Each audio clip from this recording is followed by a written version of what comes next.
Hello, welcome you all to another video lecture. We have been discussing about centrifugal compressors in the last couple of video lectures.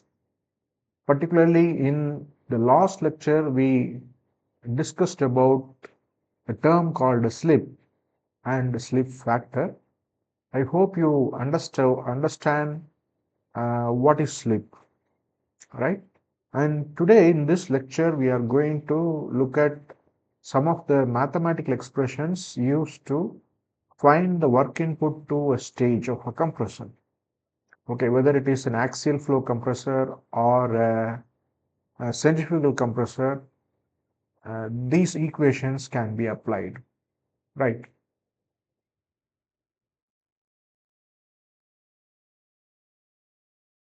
Right, we will start with Euler's equation for turbo machines.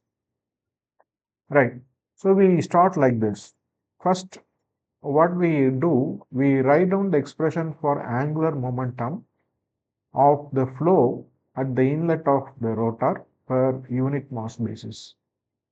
Okay, so let us assume a body which is shown in red color dot here, and this body is traveling along a curved path, right, with a tangential velocity of ct.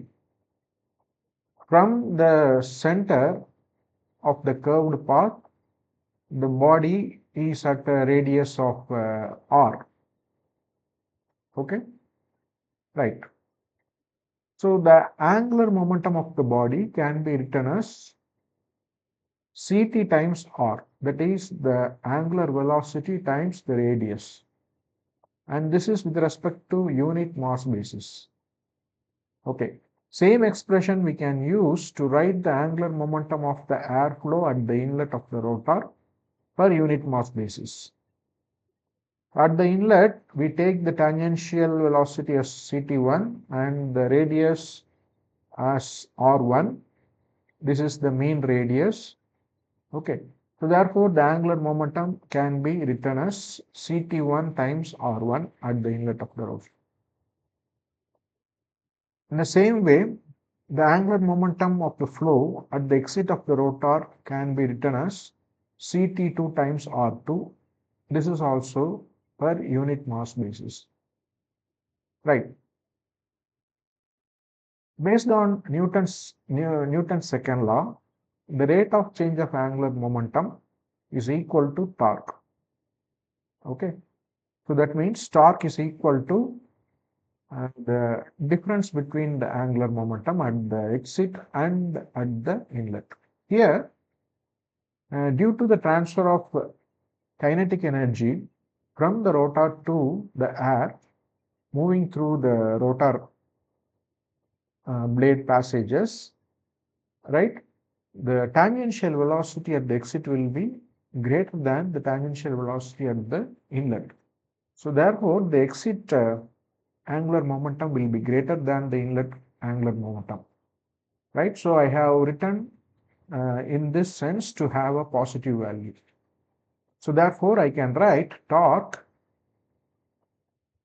applied to the impeller or the rotor theoretically is equal to the difference between the angular momentum at the exit of the rotor minus angular momentum at the inlet of the rotor.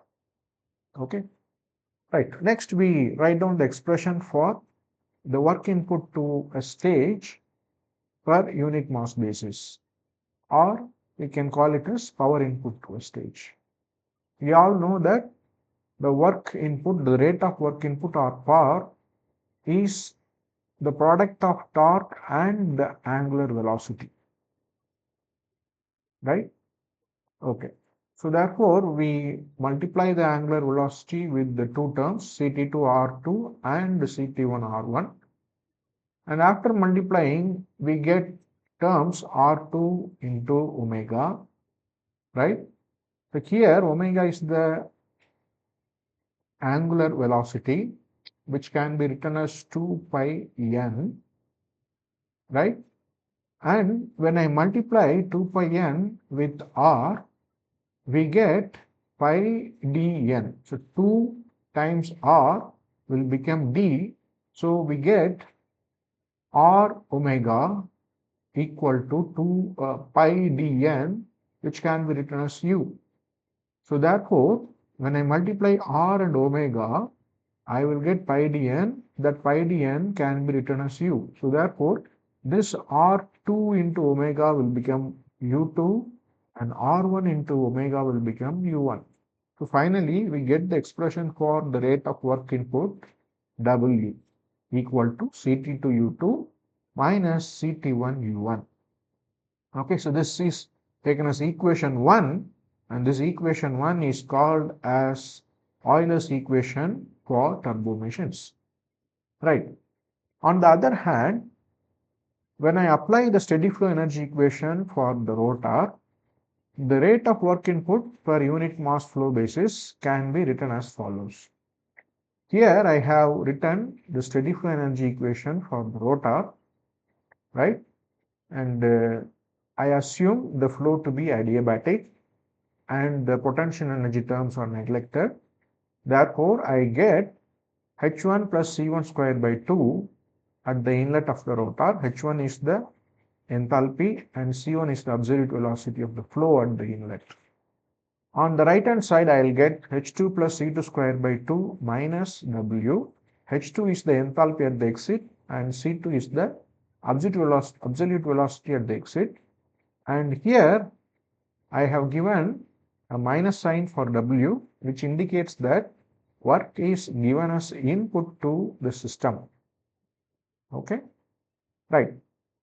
And then using the concept of stagnation enthalpy, I can write H1 plus C1 squared by 2 as H01, that is stagnation enthalpy at the inlet of the rotor. And similarly, H2 plus C2 squared by 2 can be written as H02. So therefore, I get H01 equal to H02 minus W. Rearranging this equation, we get W equal to H02 minus H01. Further, we can write for a perfect gas H as Cp times T. Therefore, I get W equal to Cp times T02 minus T01. Okay, right.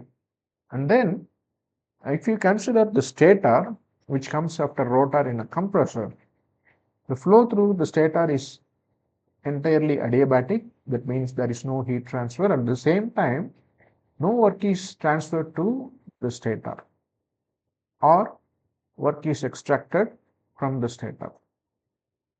Okay. So therefore, I can write this T02 is equal to T03, where T02 is the stagnation temperature at the inlet of the stator and T03 is the stagnation temperature at the exit of the stator. Okay. So what I can do in the previous equation, that is W equal to Cp times T02 minus T01, in this equation, I will replace T02 with T03. So I get W equal to Cp times T03 minus T01. So this I take as equation 2. Now we have two equations. Equation 1, which gives the rate of work input to a stage per unit mass basis. Equation 2, which also gives the rate of work input to a stage on unit mass basis. So I can equate the right hand sides of equation 1 and equation 2, right?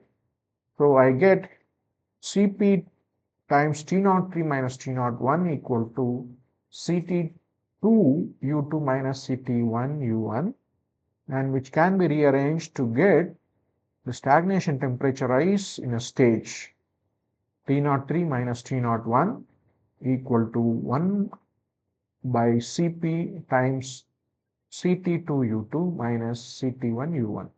So this expression T03 minus T01 is the expression for stagnation temperature rise in a stage of a compressor. Okay, so it is written in terms of tangential velocity at the inlet and exit and the blade speed at the inlet and exit. U1, U2 are the blade speeds respectively at the inlet of the rotor and exit of the rotor. Thank you for watching this video. We will continue some more topics related to centrifugal compressor in forthcoming lectures.